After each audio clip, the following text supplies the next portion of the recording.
Good evening. This is Carla from Rehan Allahwala's World of Connections.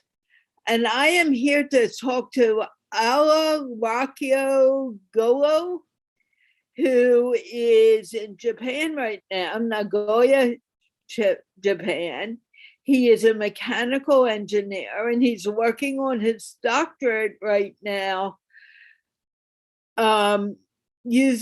I believe he's working on automobile technology, and this should be very, very interesting. Having said that, I want to remind you that this show, like all of my shows, is sponsored by the Institute of Peace, which is an online organization promoting peace, one conversation at a time. Goyo, you told me to call you Goyo. You're going to explain your name in a moment. Please introduce yourself. Hello, everybody.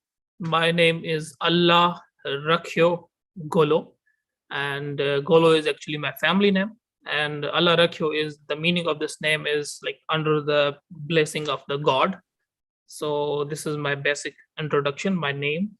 And basically, I'm from Pakistan, from province Sindh and district Kashmir. And I did my mechanical engineering from Qaid-e-Awam University, Nawabshah.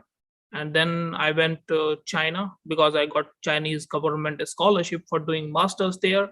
And I stayed there for 3 years, and I can speak Chinese because I learned there 1 year Chinese. And then right now I'm in Japan and I'm doing PhD here. And this is my final semester. And my research is about suspension system, shock absorber of cars. And I'm using latest technology called magnetoreological dampers. This is my basic introduction. Further, you can ask anything if you're interested particularly in anything. What made you decide to go to Japan of all places? Because when I finished my master's, I had 3 choices to do my PhD. One is from China, and one is from Japan, and one is from Czech Republic. And considering the scholarship and future where it's faster to get PhD, and then I decided to go for Japan. But I also went to Czech Republic and I visited Czech Republic. And then I made my final decision that I'm going to go for Japan. So yeah, the scholarship was better, and from the technology perspective, the country is a lot better. So that's why I decided Japan. Now, where is your family? Is your family in Japan now, or is it? My family is in Pakistan. So do you go back to Pakistan every so often, or? Yeah, normally when I was in China, I was going around after 1.5 year, I was going back, or after 1 year, I was going back to see my family. But right now, because this year and last year, because of the corona, I couldn't go. So now I will go after finishing my PhD, most probably in March 2022. Now, are you still taking classes, or are you working on your dissertation now? No, I'm working my dissertation now, and I do not have any classes anymore.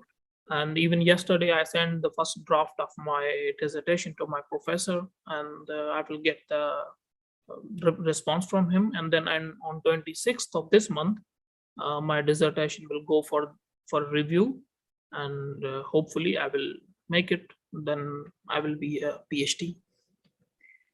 That's really a lot of work.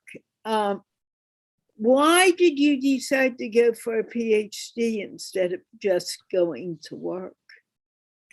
Because I was really interested in this research area. I did this first in masters, and it seems like because even if I'm starting to work, it will be also research related in a company in a research and development department, which is also going to be related to the research, because I'm interested in doing research, especially related to the mechanical and especially related to the cars.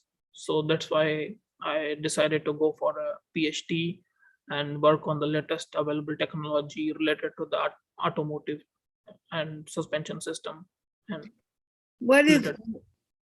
what is one thing that you are extremely interested in when it comes to the automotive industry?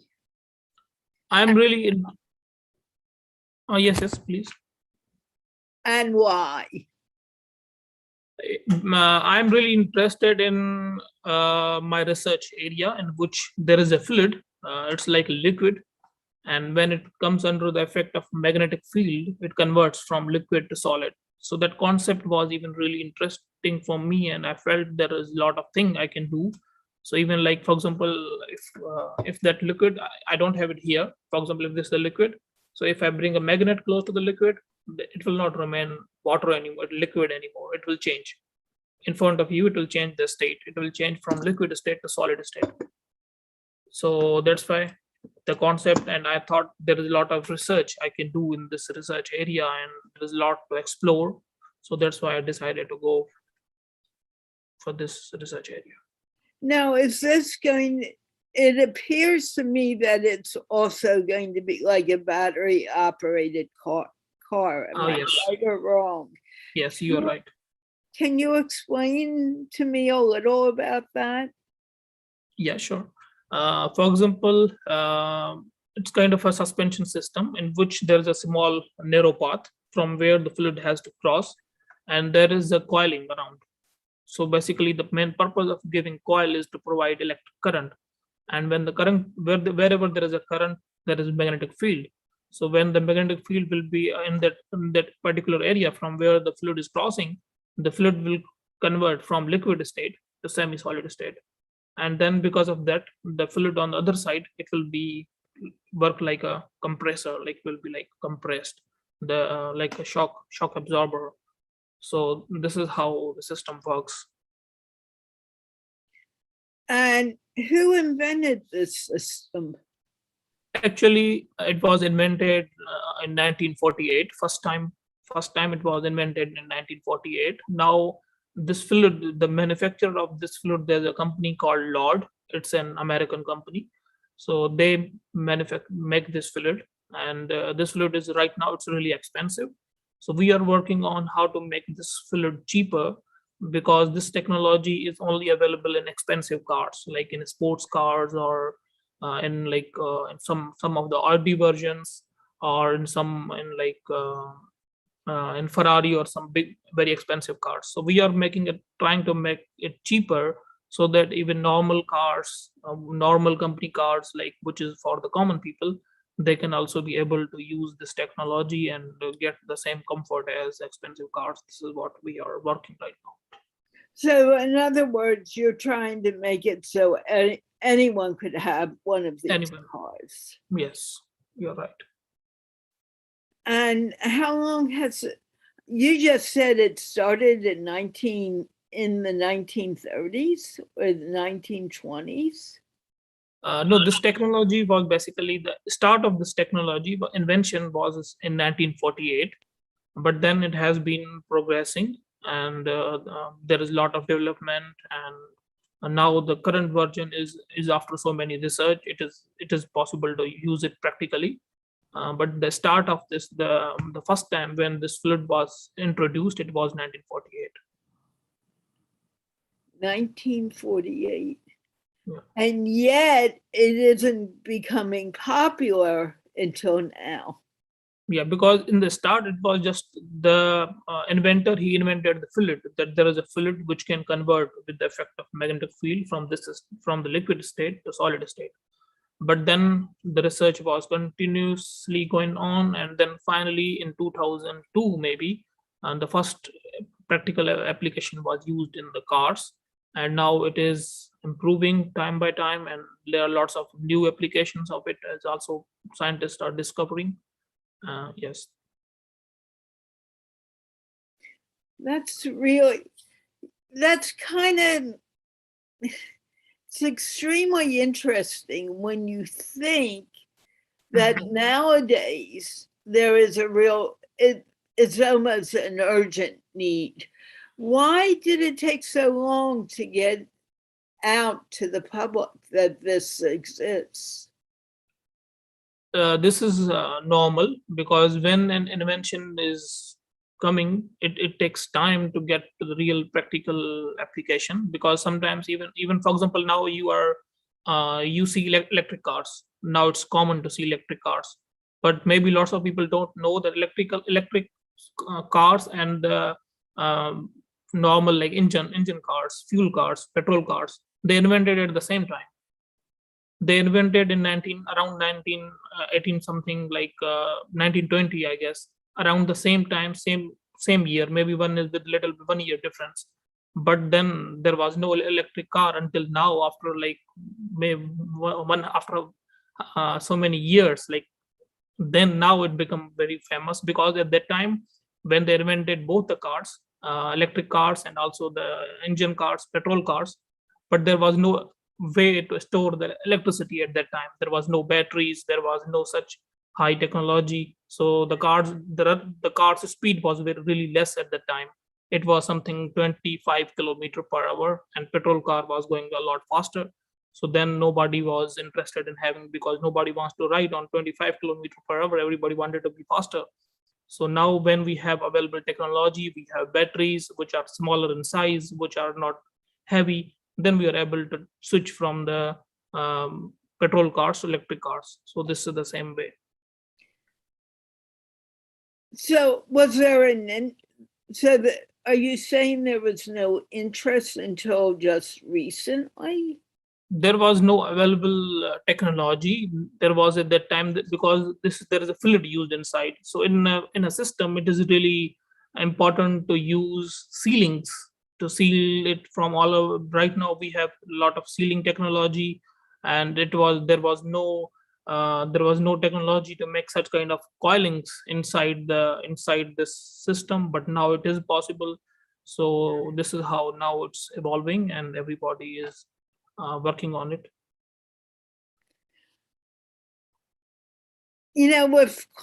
I know that climate change was not a big thing Mhm. years ago, but it seems if we had been a little more vigilant, the urgency for climate change wouldn't be as great as it is now. Mhm. What do you think about that? Do you About the think we climate, missed the boat in some ways? about the climate change. Both about climate change, this new type of technology that changes Mhm. the fuel that we use for the car, everything. What do you think? Yes, because I feel before people were not really aware about it. There was no efforts about it. Few years back, maybe 50, 60 years back, like people were not really interested in it, and there was no promotion about it. There was nothing on the media. Nobody was talking, and there was no social media like this, like talking about environmental issues or something like this. And now people really concerned about it, and they are really trying to make people aware about it. That's why now this is one that now they feel that this is important. And few years back, maybe mm, the environment was not as polluted. Now the industries were not as many as right now. So now that's why they are more concerned about it right now, and they are trying to make it better. So, how is the research going? Does it look like it'll be usable in the next 10 years, or will it be in 30 years? About research in my field, the research I'm doing. Yes. Yes, yes, it will not take, so not maybe 30 years. It will be because right now we ourselves working with the collaborating with the company, and we are right now manufacturing those testing those systems which we have prepared. So maybe in 4 or 5 years it will be commonly available to be used in normally in cars. Now, were you actually in the middle of setting this up, or are you just doing the research so someone else can have the glory? No, like I'm not just setting up right now. Like yes, we have been working on it because here in Japan they are a lot concerned about the safety. So first they perform lots of tests, testing the systems and make sure that it's safe for the people, because right now they have already available the, like for example, this is just an example, they have the world's fastest train and they already made it long ago, maybe 10 years or 15 years ago, but still it is not practical right now because they are concerned about the safety issues, because it's really high speed. It will go more than 635 kilometer per hour, and that's why they still didn't start it publicly to be able to use for everyone. They are still concerned about the safety because it will be really high speed. So similarly, this technology is even also available, but still they are trying to make it more safer so that everybody can be able to use it and commonly and normally. Now, is that why that work is actually starting now and Yes. did not start prior to now? Yeah, it has been, but it was first, it was just about the in the universities. There was no companies making it. There was no practical approach towards it. It was just people were doing performing research, and this is how the system works. Like people are keep on doing research on it, and it is evolving, and people know the deep things about it. That is it possible? It's not possible, and then after years, maybe sometimes 20 years or sometimes 15 years, then it is practically available that, okay, now we have checked it's all the parameters, all the perspectives, and now we are able to make it practical because it's we know all things related to it and it's safe to be used. Then they practically apply it to the system.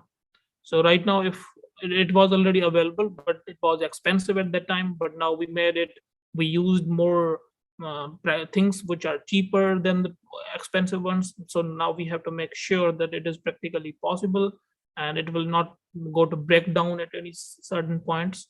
So we are just making sure if it's safe to use, then it will be practically available just in a few years. I have always wondered how things like this got tested. So it's safe.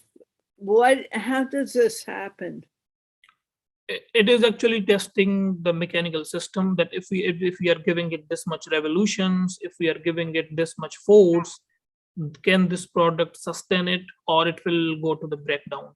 And if, for example, if there is certain condition in which the product is contaminated, it has some external things around it, or if there is some leakage in it, how it will respond. So we have to make sure that it will not break down during working process, and it's safe to use it. So we have to make sure all these things, then it is practically implemented to the system, to the common people. How can you be so sure that it won't make it? Because this is called engineering, because engineering is all about accuracy. Because in other fields there is like people do survey, for example, if related to the arts projects or some other part, when people do research, or in medical science, sometimes in some fields they do survey, that they try some medicine or someone and they diagnose them, but they also ask them that how you feel, or did you had pain. Similarly, like when you're getting corona vaccination, you are having pain or something, so they ask from the people that how you feel. They get the survey from the people. But engineering is all about accuracy. Like you must need to be 100% accurate with the calculations, that this is how you know in advance, you predict by doing the calculation that this is going to work or not going to work. Because before, when there was no computer technology, we were manufacturing all the things and then testing it using the machines. But right now, because the availability of the computer systems, we can simulate those systems, which we are, even before manufacturing it, we can simulate it on the computer, and we can test it on the computer, and we can know and what will be the results, even without manufacturing a mechanical thing. We can know that how it's going to work. How can you just know without testing it? Right now I'm testing it for, there are two ways. One is, as I said, from the computer, and then we also have a testing device in which we will know that how much its efficiency will be, and how much this product can do the suspension, can control the vibration. We make a small prototype. We don't make it like a really large, like a car, to be able to fit in the car. We make it very small in size, and we just test it to know.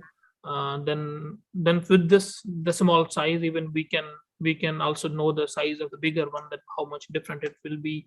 If this is the efficiency of the smaller one, then how much the effective the bigger one will be.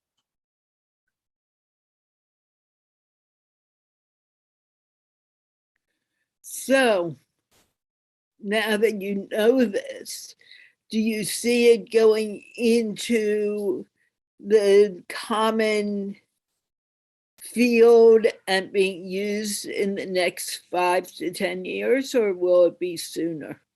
Sooner, I think it will be sooner. How can you be so sure of that? Because we are already working with the company, and we are getting projects from companies, so that company is actually paying us to perform the experiments, and this is called like research collaboration. So this is how it works, that company is really interested to make it sure to make it be used for the public. So that's why they are really serious about it, and they even have already some prototypes tested. So but here first you have to get the approval. You have to show your results by performing the test. So after finishing the test, it will be approved, and then it will be possible to be used in the practical application. Now, hybrid cars tend to be very expensive. Will this cut down on the costs at all, or will it be even more expensive? No, they will be cheaper in few years. They will be a lot cheaper. Even here in Japan, like after when the cars are new, they are expensive. But when they are secondhand, when people use it for 2 years, 3 years, then their price goes down. And yes, in future, because right now this technology is with some of the limited companies, but in future, when this hybrid technology will be available to so many companies, then of course the price will come down, because then there will be competition.